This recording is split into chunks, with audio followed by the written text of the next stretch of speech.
outre le fait que tu sois un brillant avocat, juge d'instruction, expert en criminalité financière, récemment lancé en politique, je voudrais bien parler d'un sujet qui te tient à cœur, tout ce qui est mafia, tout ce qui est criminalité. On a eu un événement il n'y a pas très longtemps à Anderlecht où on a eu contrôle de drogue avec arrestation de certaines personnes. Quand on parle de drogue, on pense au cartel de Sinaloa, on pense à pas mal de grands mafieux. Mais au fond, c'est quoi une mafia? C'est quoi l'origine et l'histoire de la mafia? Alors, c'est devenu un nom générique. D'ailleurs, quand on prend le dictionnaire littré, et on va regarder le mot pieuvre. Alors, le mot pieuvre, c'est évidemment l'animal, mais c'est aussi devenu, par métaphore, cette fameuse mafia, c'est-à-dire cet animal tentaculaire. L'origine du mot mafia est italienne. Les organisations criminelles ne sont pas d'origine nécessairement italienne, elles sont mondiales. Elles ont toujours existé. Il suffit de mettre des personnes qui ensemble veulent commettre des mauvais coups en s'organisant, on a une organisation criminelle. Donc les mafias, ce sont les organisations criminelles, incontestablement. Bien plus anciennes que les familles siciliennes, c'est les familles chinoises, les triades chinoises. J'en parlerai dans un instant. Mais l'origine du mot mafia, ça ne vient pas en tout cas des mafieux, parce qu'eux ne s'appellent pas comme ça. Ce sont les autres qui les appellent les mafias. Et il y a toute une série d'explications historiques. On essaie de voir d'où ça vient. Est-ce que ça a été utilisé dans un opéra sicilien à un certain moment? Mafia, ça veut dire vantard dans un jargon italien. Mafia, c'est aussi les premières lettres de Mort à la France et vive l'Italie, du temps de la fameuse occupation napoléonienne. Mais qu'importe, un jour le mot mafia est sorti, et c'était dans une lettre qui avait été écrite par un procureur de Trapani. Trapani, c'est une ville à 30 je dirais 15-20 km de Palerme, et qui avait adressé une lettre au procureur de Rome et au ministre de la Justice en dénonçant l'existence des fratelli, c'est-à-dire des fraternités, entre guillemets, qui, petit à petit, prenaient de plus en plus de puissance. Bon, alors, ça, c'est l'origine du mot. Mais d'où vient en réalité cette fraternité, fratelli? Là, historiquement, on sait. On connaît leur fonctionnement. Alors, on sait d'où elles viennent, parce que historiquement, il y a un certain Garibaldi, donc il n'existe pas une ville ou un village en Italie sans qu'il y ait la statue ou la rue Garibaldi. C'est donc le Risorgimento, et Garibaldi va évidemment engager des tas de gens pour son armée. Il va y avoir ce qu'on appelle les charbonniers, les carboneri. Alors, ces charbonniers sont des gens du peuple. Ils vont se retrouver dans les montagnes, et d'ailleurs ils vont créer un plat que nous apprécions particulièrement, qui est le célèbre spaghetti carbonara qui vient de chez eux, parce que dans les montagnes, ils avaient que ça, c'est-à-dire des pâtes, du fromage, du lard et des œufs. Et les charbonniers, de leur métier, vont recevoir un enseignement de Garibaldi, qui était le grand hiérophante de l'ordre maçonnique de Memphis Mizraïm, mais il ne va pas estimer ces gens du peuple suffisamment intelligents que pour les initier en maçonnerie, mais il va néanmoins leur communiquer pour leur réunion un certain nombre d'arcanes. Il existe d'ailleurs une référence au rite charbonnier, comme on l'appelle, dans le musée du Grand Orient belge à la rue de Laken. C'est assez amusant de constater que ça s'est amené chez nous, mais pas du tout dans le sens organisation criminelle. Alors, ces gens donc vont devenir une armée, une part de l'armée de Garibaldi. La reconquête est faite, l'Italie est réunifiée, et ils vont continuer en réalité ensemble à rendre des services à des propriétaires terriens, et enfin fonder les fameuses familles siciliennes, la première mafia connue étant la célèbre Cosa Nostra, dont la traduction est notre chose et pas notre cause. On a plutôt, tant que dans la francisation, la mauvaise idée d'utiliser cela. Alors, ces mafias vont apparaître, elles vont se structurer, se hiérarchiser. Il y a le capo, le patron, le consigliere. On a l'impression d'être dans un film, mais c'est la réalité la plus absolue. Il y a les soldati, donc c'est-à-dire l'ensemble des soldats, dans des familles. Les familles sont un peu comparées d'ailleurs, c'est une des références symboliques de la mafia, c'est l'artichaut, cosca. Pourquoi? Parce que ce sont les feuilles, un peu comme les grains de raisin dans la grappe, l'artichaut c'est le même principe. Et donc ils vont proliférer. Ils vont proliférer dans le crime. Je conseille vivement ceux qui s'intéressent à l'histoire des mafias de se rendre d'ailleurs pas tellement loin de Trapani, près de Palerme, dans un village qui s'appelle Salefi, Et là se trouve le musée de la mafia. C'est extrêmement impressionnant parce qu'il y a une très très grande pièce avec des articles de journaux qui racontent les articles de journaux qui sont les premières pages des assassinats commis par les mafieux. Les deux derniers étant Falcone et Borsellino, les célèbres juges. Alors dans l'histoire des mafias, avant d'en arriver plus ou moins à l'existence d'aujourd'hui, il y a eu un autre phénomène extrêmement important, c'est donc la prolifération d'autres fratelli, dont la 'ndrangheta, c'est la plus terrible, c'est à la botte de l'Italie, ce sont les Calabrais. 'Ndrangheta d'ailleurs vient du grec qui signifie l'homme bon, aner agathos, alors que ce sont les pires voyous qu'on puisse rencontrer. Et comme les autres, ils se réunissent en ayant des rituels qui sont quand même assez étonnants, puisque dans ces rituels, il y a toute une série, il y a d'abord une enquête préalable. On ne peut pas appartenir à une famille dans laquelle se trouve un policier, sauf si le policier est lui-même déjà membre recruté de la mafia. Ils vont pénétrer dans un lieu les yeux bandés. On versera le sang qu'on mélangera à une image sainte de sainte. Première image qu'on trouve, la Sainte Vierge en principe, qui sera brûlée et les cendres conservées par la personne qui est intronisée dans la famille. Et ils ont des mots, des signes de reconnaissance entre eux. Donc le plus célèbre est celui-ci. C'est un film et en même temps ça n'en est point un. Alors comment est-ce qu'on sait tout ça?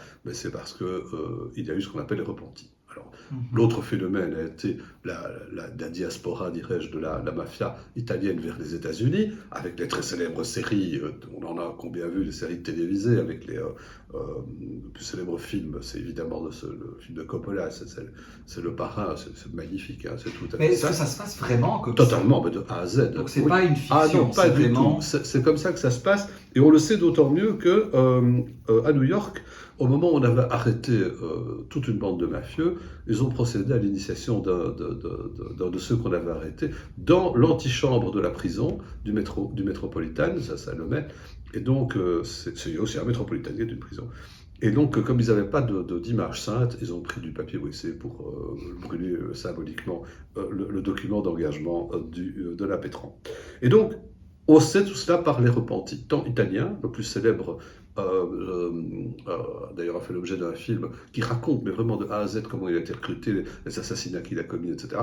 Et de la même manière, on connaît également tous les repentis en Italie, comme aux États-Unis, et tout ça fonctionne très très bien. Aujourd'hui, qu'est-ce que c'est que la mafia? Mais il y a eu un grand tournant en Italie, avec l'assassinat de Falcone et Borsellino, parce que l'Union européenne n'a plus admis cela. Et donc, ils ont demandé à la police italienne de prendre des mesures, police quand même déjà sérieusement problématique à certains égards. Et après 4 ans d'enquête plus ou moins, et partant d'un mégot de cigarette dans les montagnes, c'est le guetteur qui va donner le signe de faire sauter la voiture du juge Falcone et de ses policiers et de sa compagne, ils vont remonter pendant 4 ans et arrêter Tottolina, qui est le grand patron, le capot de la famille qui a ordonné l'assassinat. Borsellino va suivre 3 mois après d'ailleurs. Alors qu'est-ce qui va se passer à ce moment-là? Ça a été tellement terrible que dans tout l'imaginaire et dans la réalité du peuple, ils n'en voulaient plus. Les premières associations pour lutter contre les mafias vont se créer, donc Basta, j'en fais partie de cette association, donc ça suffit, hein, au Basta. Et donc, ne pensez pas qu'on va en réalité toucher ni à l'importance et l'influence des mafias, ni même à leur existence, mais ils vont eux changer leur comportement. Et quand Totorina sera remplacé par M. Provenzano, qui sera arrêté aussi quelques années plus tard, on va lui poser la question, M. Provenzano, c'est quoi cette histoire? Vous n'assassinez plus les juges, les policiers? Il répond très calmement à ces bonhommes patelins en disant, vous savez, on ne tue plus les juges, on le devient. Et donc, c'était une manière de dire que la pénétration était totale. Et la puissance de la mafia, qui était déjà extrêmement économiquement présente en Italie, s'est encore développée avec les 2 phénomènes que nous avons subis récemment, la crise de 2008, les entreprises s'effondrent et eux avaient les moyens de les reprendre, et la crise du Covid. Aujourd'hui, les mafias se portent extraordinairement bien. Mais ça veut dire que malgré toutes les mesures qu'on prend, on ne peut pas les arrêter? Malgré toutes les mesures qu'on devrait prendre, aurions-nous la simple chance peut-être de les arrêter. Alors là, donc, mafia, c'est le terme au départ italien. Il y a donc les mafias balkaniques qui fonctionnent suivant également des rites, dont le fameux Code Cadoun du côté de l'Albanie. c'est plus que des rites, ce sont des règles normatives. Il y a les yakuza au Japon, ils sont extraordinaires, ils ont un accord avec les autorités policières. Et donc, ces gens ont une vie tout à fait organisée dans leur commerce, notamment qui touche même à la drogue, à la pornographie, etc., et à la prostitution, mais ils ont un accord. Et donc en réalité, ils cohabitent avec la police japonaise, et on les reconnaît à leurs tatouages, comme on reconnaît les fameuses triades chinoises, et comme les Italiens, il y a plusieurs familles de triades chinoises, c'est magnifique. Et donc actuellement, les triades chinoises ont pénétré également en importance les États-Unis, l'Amérique, et ils ont une activité là-bas où ils s'entendent fort bien, finalement, avec les mafias locales d'origine italienne. À Anvers également, d'ailleurs, parce que nous avons arrêté des personnes qui pratiquaient la fraude aux droits de douane, c'était les triades chinoises et la Cosa Nostra. C'est absolument dingue, et on a encore arrêté il y a combien de temps il y a 1 an, les membres de la 'Ndrangheta qui sévissaient de notre côté, du côté du pays de Herve. Donc on voit un petit peu que tout ça, ça vit bien, et nous côtoyons ces gens au quotidien. Et nous ne savons pas qui ils sont, mais eux, ils savent très bien qui nous sommes. Si on doit faire un ordre de classement de la pire à la moins pire mafia entre Cosa Nostra, 'Ndrangheta, la Camorra, la mafia albanaise et les Yakuza, ce serait quoi ton classement? Mon classement, je ne sais pas, parce que tout ça est évidemment clandestin, mais on sait que une des plus violentes, c'est la 'Ndrangheta. Ils utilisent encore aujourd'hui des moyens extrêmement violents, mais les Yakuza s'entendent très bien. Au Japon, ils ont peu de pénétration extérieure. Par contre, les triades, c'est pas tellement dans la violence, mais c'est dans le crime organisé qu'ils s'enrichissent de manière permanente. Et donc, tout ça, par exemple, vit très bien au port d'Anvers, dans lequel il y a, il ne faut pas oublier les Mokro-mafias, d'origine maghrébine, avec les Albanais. Nous avons donc, chez les narcotrafiquants, une puissance invraisemblable sur le plan financier. Ces gens ont en réalité des bénéfices annuels qui sont considérables, et dont nos politiques ne veulent pas tenir compte, parce qu'ils sont un petit peu, comment dire, sourds et aveugles. J'ai l'impression que ça ne les intéresse pas. Pourtant, ils devraient s'y intéresser, parce que la micro et macroéconomie de l'Europe est quand même immédiatement impactée par cela. Mais les mafias ne font pas que des narcotrafiquants. Ils s'occupent également, par exemple, du trafic de déchets. Ils sont extrêmement forts. Le trafic de déchets, le trafic de faune, qui représente le 3e produit criminel au monde aujourd'hui. Comment on trafique un déchet? Très simplement, on bourre les containers qui partent au départ du port d'Anvers avec toutes les saloperies possibles et imaginables, en ce compris chimiques, pour être déversés en Afrique. Idem dans les camions ici, on va déverser cela dans des forêts, où il y a des terrains entiers. Il faudrait 1 siècle de dépollution. Ça rapporte énormément d'argent. Le trafic de faune, un des derniers, si je peux dire, que je cite toujours dans mes conférences, ce sont le trafic de civelles. Les civelles, c'est les petites anguilles. Oui. En Chine, ils adorent ça. Et ils adorent tellement cela qu'il n'y en a plus en Chine. Donc ils en achètent ici au marché noir. Et le marché noir rapporte plus ou moins 3 milliards par an au départ de la Belgique vers la Chine.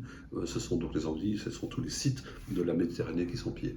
Et donc vous avez aussi la cybercriminalité, dans laquelle vous avez, alors là, les mafias d'origine russe qui sont extrêmement puissantes. Vous avez aussi évidemment toutes les grandes escroqueries internationales avec la mafia israélienne, grande spécialiste en matière d'escroquerie pour la vente de fausses monnaies virtuelles. Vous ajoutez à ça la traite des êtres humains. Vous avez comme une grande puissance la mafia albanaise à une certaine époque, mais qui s'est plutôt recyclé dans la drogue, etc. Et quand vous brassez tout cela, et c'est quelque chose que je n'ai pas arrêté de dénoncer avec mes collègues travaillant sur ces sujets, nous arrivons à plus de 1000 milliards par an en Europe de produits financiers qui profitent aux organisations criminelles de type mafieux, au sens plus général du terme. Et je ne sais pas comment on va s'en sortir. Est-ce que les objets de contrefaçon qu'on trouve avec les vendeurs à la sauvette font partie de plus ou moins 300 milliards par an. Les grosses contrefaçons viennent essentiellement de Chine. Elles touchent aux parfums, les vêtements, les sacs. Il n'y a pas une grande marque, évidemment, qui n'est pas contrefaite. Et donc, c'est un déséquilibre économique et une concurrence déloyale terrible pour les entreprises. C'est l'OCDE qui avait estimé à 300 milliards le produit financier de la contrefaçon. Ah oui, c'est gigantesque. Mais là, on a fait un niveau un peu plus général. Si on se focalise maintenant sur la Belgique, quelles sont les mafias présentes sur le territoire belge? La totalité de celles que je viens de citer, à l'exception peut-être des Yakuza. Et encore, j'en suis pas sûr. Non, tout le monde est représenté, pas de souci. On cible souvent le port d'Anvers, c'est le point principal, mais est-ce qu'il n'y a pas les aéroports aussi qui Oui, sont... au stand et Liège, bien entendu. Liège, il y a notamment un dossier il y a un an, plus ou moins, qui mettait en évidence les trafics chinois. Hein. Liège est un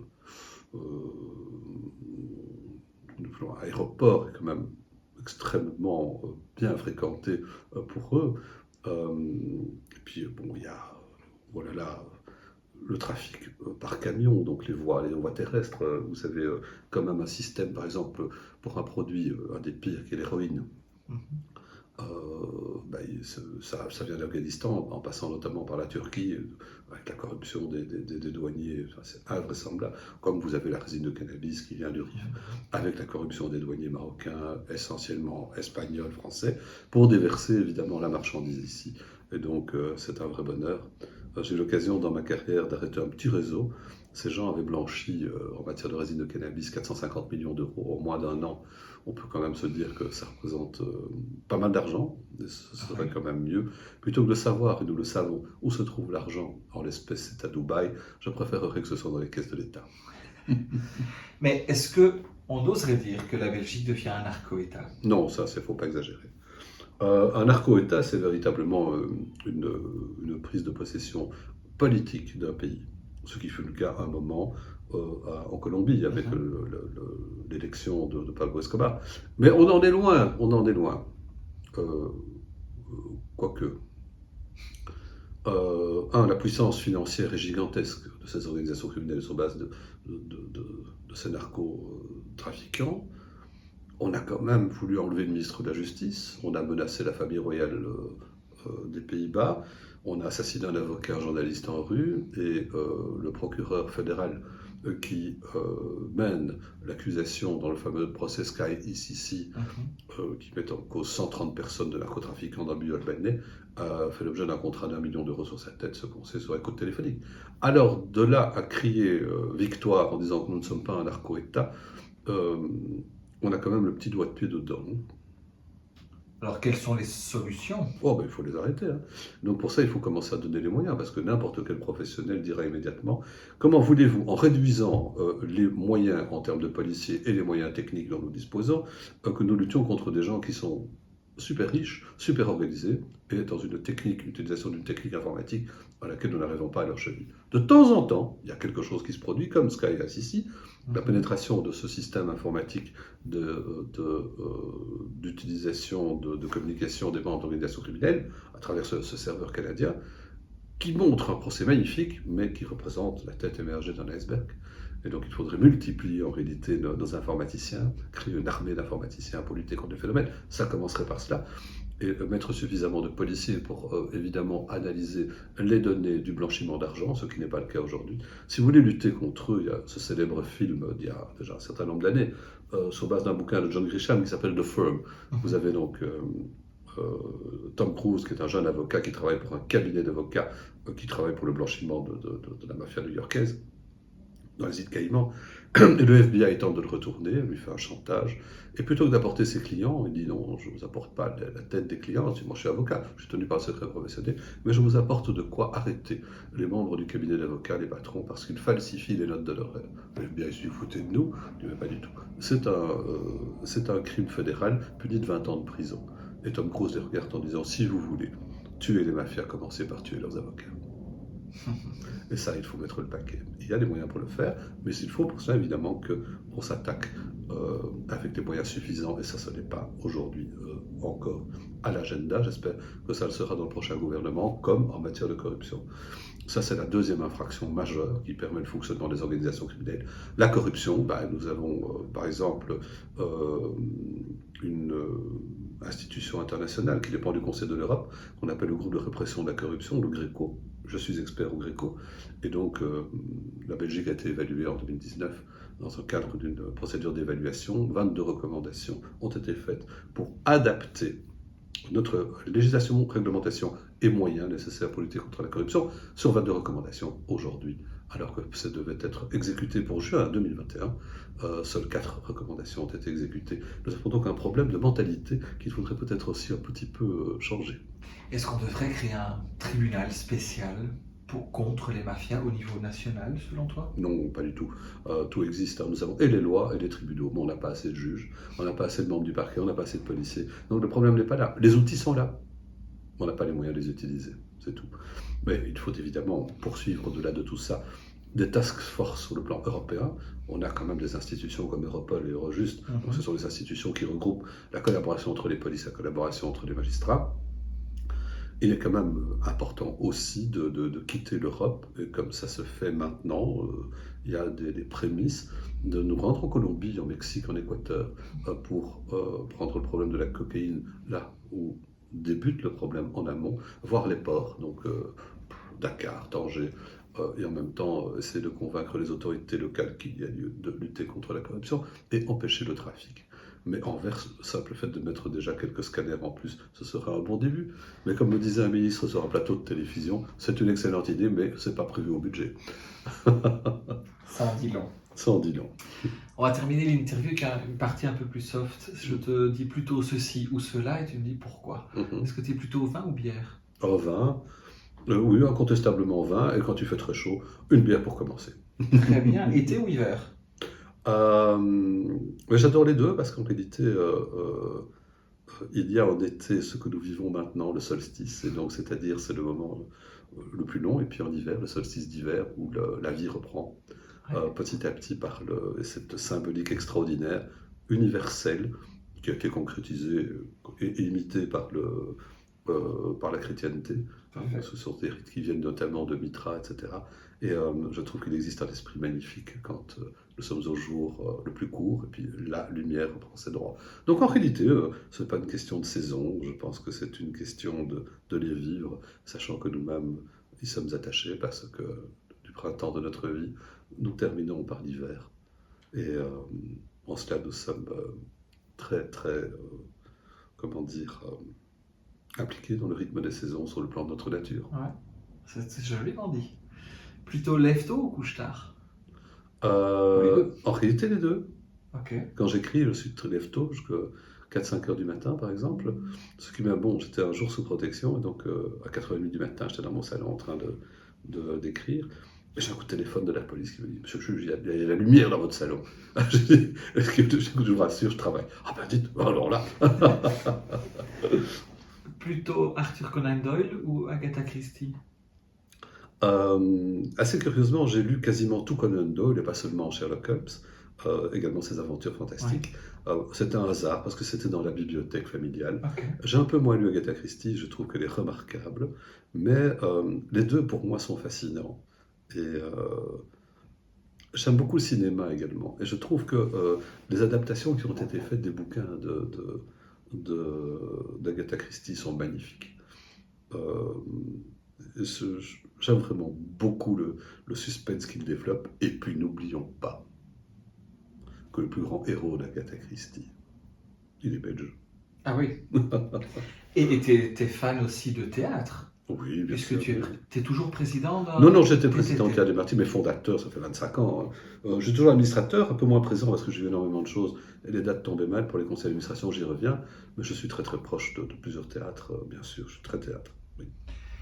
Mot de la fin pour ceux qui nous regardent, ceux qui nous écoutent, qu'est-ce que tu aurais envie de leur dire, que ce soit en fonction du thème qu'on a abordé, donc des mafias, trafic de drogue, oui, mais un message plus général? J'aurais évidemment plein de messages.